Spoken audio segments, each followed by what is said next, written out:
Të nderuar zonja dhe zotrin, për shëndetje të dashur ndjekës, ja ku po takohemi sërish së bashku në kanalin Monitor TV, këtë herë për të sjellur pranë jush 4 finalistët. 4 mbretërit, 2 mbretër në fakt dhe 2 mbretresha të kësaj mbrëmje, 4 personazhet që na mbajtën mbërthyer për ekrani me ditë të tëra, me javë të tëra, me minuta të tëra. 4 personazhe që luajtën shumë lojë, 4 personazhe që sollën shumë dinamika, 4 personazhe që na sollën një udhëtim mes pasionit, dashurisë, debatit, lotëve, gjithçka që në fakt nga sot në shpirtin ton po na krijohet si një nostalgji e bukur për një periudhë fantastike që kaluam. Unë jam munduar që për të 4 personazhet të sjell disa fjalë në mënyrën se si unë i kam vlerësuar dhe se si unë i gjykoj këto personazh dhe çfarë jap për to. 3 muaj, 90 ditë, mijëra orë emocionesh, dashuri të lindura e të thyera, përqafime të zjarta dhe përplasje të egra. Skena e Big Brother VIP Albania 4 nuk ishte thjesht një shtëpi, por një arenë shpirtërore ku 4 emra, Gjesti, Egli, Rozana dhe Laerti, nuk ishin thjesht banor, por aktor të një shfaqjeje të paharuar që pushtoi zemrat e shqiptarëve. Gjesti, rebeli paparashikueshëm, i drejtë dhe shpeshherë i acaruar nga padrejtësia. Në çdo debat ai nuk heshti, u ngrit për veten dhe për ata që e donte. Në zemrën e tij ndodhi diçka që askush nuk e priste. Ai që hyri me bindjen se s'do të lidhej kurrë, papritur nisi të dorëzohej para syve të Eglit, vajzës që me buzëqeshjen e saj theu çdo mburoj që ai kishte ngritur ndër vite. Dua pak të ndaloj tek çdo banor. Gjesti është një djalë që në fakt na ka bërë ta duam nga ekrani, na ka bërë ta dashurojmë, ta admirojmë. Na ka bërë që zemrën tonë t'ja përkasim atij. Gjesti është një djalë që ka thyer çdo tabu, ka thyer çdo thashethem, ka thyer çdo emocion, vetëm e vetëm që të mbështet rrugtimin e tij, të cilin e kishte vendosur në mision. Dhe cili ishte misioni i Gjestit në këtë rast? Misioni i Gjestit në këtë rast ishte që të shpallet fitues dhe t'i tregoj babait të tij që unë vlej, unë ja dola. Unë kam arritjet dhe qëllimet e mia dhe ja ku jam sot. Jam më i suksesshëm se kur, jam më i arritur se kur, jam më i mrekulluar se kur. Dhe në fakt, historia këtë gjë tregoi, mrekullinë që Gjesti dha. Nga Gjesti mësuam se si duhet jesh durimtar kur të gjithë të godasin në momentet më të vështirat. Gjesti tregoi që kurrë nuk u kthye me të njëjtën monedhë, por gjithmonë u kthye me qetësinë, me forcën që Zoti e ka shkruar në Kur'an, ku thot, edhe në qoftë se të godasin mos ja kthe dorën. Dhe këtë gjë bëri Gjesti. Gjesti tregoi djalin durimtar dhe i dha vlerë edhe më shumë fjalës i duruar, i fituar. Dhe në këtë rast, durimi i Gjestit ishte vërtet një fitore shumë e madhe. Gjesti për 24 vjeç që është, na tregoi që shkolla nuk të mëson të përdorësh apo të mos përdorësh një fjalor të pistë, sepse të gjithë banorët e tjerë mbaheshin që janë me shkollë, por gjuha që e përdorën ishte gjuha më degraduese, që mund të përdoret në një format ku ndiqet nga më të vegjël deri më të mëdhenj. Domethënë Gjesti dha një shembull spektakolar. Do kalojmë tek Egli.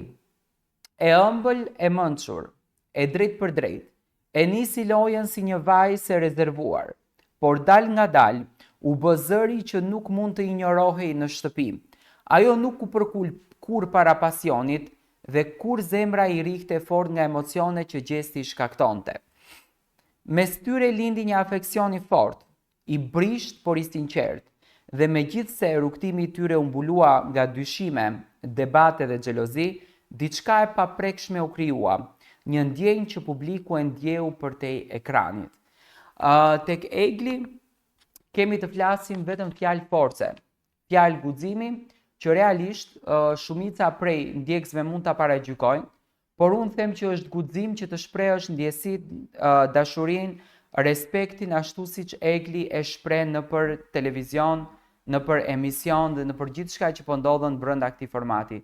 Për mendimin tim, Egli është një vajzë shumë e guximshme që në fakt gjestit kjo vajzë i duhet. Rozana, e fortë krenare, një grua me zë që nuk trembe të flas. Ajo hyri si një grua e pjekur me përvojë, por me një shpirt të ri, që kërkonte drejtësi dhe barazi në çdo hap. Rozana ishte zëri i shumë grave jashtë shtëpisë, ajo që nuk e pranoi asnjëherë që të nëpërkëmbet. Dhe kur kritikat e Laertit i lënduan shpirtin, ajo reagoi, u përplas, u largua, u kthye, por kur nuk u dorëzua. E pa ta thënë edhe dje dhe dua të them edhe sot, dua të jem koherent me atë që kam thënë gjatë gjithë kohës për Rozana Radin. Rozana Radi ka qenë një grua e vendosur, një banore që në fakt nuk ka patur nevojë për aleanca për të luajtur, sepse ndoshta aleancën e vetme në këtë lojë ka patur Laert Vasili, një sekret që Xhemi Shehu munduaj që ta publikon natën kur banorët ishin pjesë të shtëpisë të Big Brotherit në darkën të mirë menduar për një surprizë për banorët nga vllau i madh, ku mysafir ishin moderatorët e Top Channelit, por gjithsesi ajo që në fakt unë dua të them, është fakti se Rozana Radi luajti stoike në lojën e saj, duke mos krijuar asnjë lloj aleance jashtë asaj që Rozana ndërtoi që në start. Mendoj që është një lojtare e guzimshme dhe mendoj që me merite ka mbërritur deri këtu. Ndërsa Laerti misterios, impulsiv, strateg. Ai lozi një lojë të dyfisht me zemër dhe me mendje, i afruar me Rozanën në fillim për të kaluar në situata të tensionuara, që sollën zënka përplasje dhe akuza të rënda përpara arrogancës së tij, fshihej një bur i lënduar që përpiqej të mbahej mbi një balancë delikate midis lojës dhe ndjenjave të vërteta. Në fakt unë kështu e shoh Laertin, është shumë bukur përshkrimi për Laertin, për faktin sepse Laerti ka luajtur midis dy kartave dhe karta e fundit të cilën e shpëtoi Laertin ka qenë Rozana Radi. Po të mos ishte Rozana Radi, Laert Vasili nuk do të ishte sot finalist. Shtëpia e Big Brotherit u trondit nga debatet e tyre, gjesti dhe Laerti shpërthye në netë të acaruara, ku një fjalim mjaftonte për të ndezur zjarin.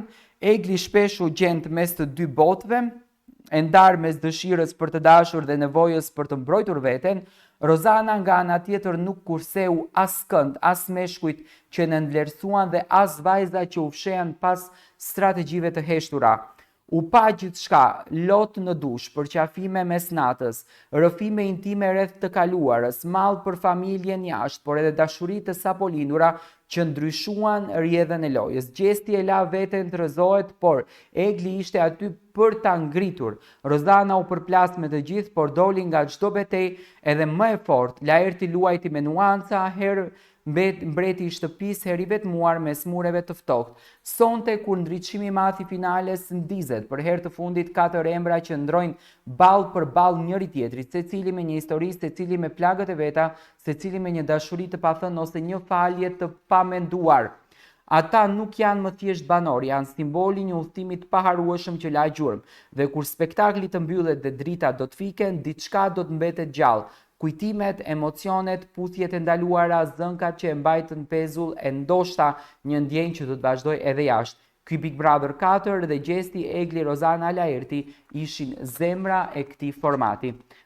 Kjo është një përshkrim i 4 finalistëve që në fakt na kanë surprizuar në çdo ditë në Big Brother.